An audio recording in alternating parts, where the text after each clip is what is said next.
Good morning, नमस्कार, आदाब, सत श्री अकाल दोस्तों। एक बार फिर आपका अपना प्रिय डॉक्टर आदि कश्यप मुंबई चा मानुस। इनकार का भाव, एपिसोड नंबर 1819। शुरुआत करता हूं एक छोटी सी कहानी की कुछ इस प्रकार। बरसात के दिन आने वाले थे। एक चिड़िया अपने बच्चों के साथ आश्रय बनाने के लिए नदी किनारे गई। वहां 2 पेड़ थे। उसने एक पेड़ से कहा कि बरसात से बचने के लिए मैं और मेरे बच्चे तुम्हारे डाल पर अपना घोंसला बना लें। बड़े ही सरल स्वभाव से उसने उस पेड़ से पूछा। पेड़ कभी किसी को भी आश्रय देने से मना नहीं करते, लेकिन उस पेड़ ने बड़ी ही बेरुखी से चिड़िया को इनकार कर दिया। चिड़िया फिर वहीं दूसरे पेड़ के पास गई तो उस पेड़ ने चिड़िया को अपना आश्रय बनाने की अनुमति दे दी। बरसात के दिन आरंभ हुए और एक दिन तेज बारिश आई।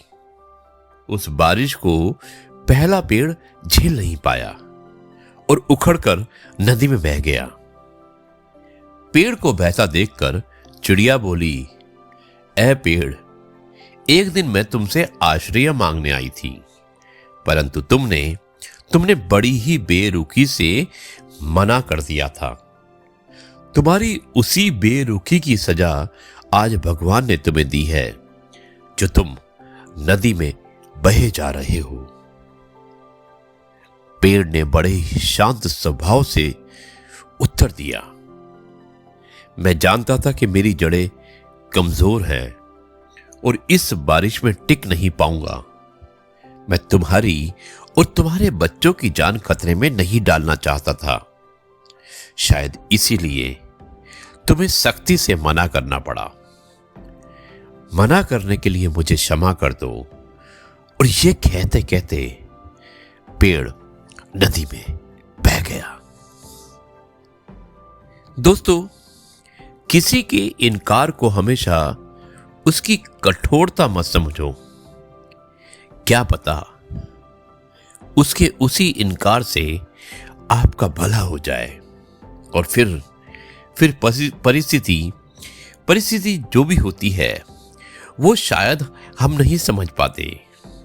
इसलिए किसी के चरित्र और उसकी शैली को उनके वर्तमान व्यवहार से ना तोलें। यानी कि कहते हैं ना कि कभी भी किसी के सुने हुए का विश्वास मत करो, लेकिन मैं तो कहता हूं कि जो दिखता है उसमें भी विश्वास मत करो, क्योंकि ना जाने उस समय क्या परिस्थिति होती है। सच्चाई आपको नहीं पता होती है और अपने आप ही उनकी तुलना करना शुरू कर देते हैं। इसलिए दोस्तों, इनकार के जो भाव होते हैं उनका तात्पर्य समझना बहुत जरूरी होता है। आज की इस कहानी से शायद यही सबक मिलता है हमें। अब मैं इस कार्यक्रम को यहीं पर समाप्त करता हूं और कल आपसे एक बार फिर से मुलाकात करूंगा कुछ नई बातों के साथ।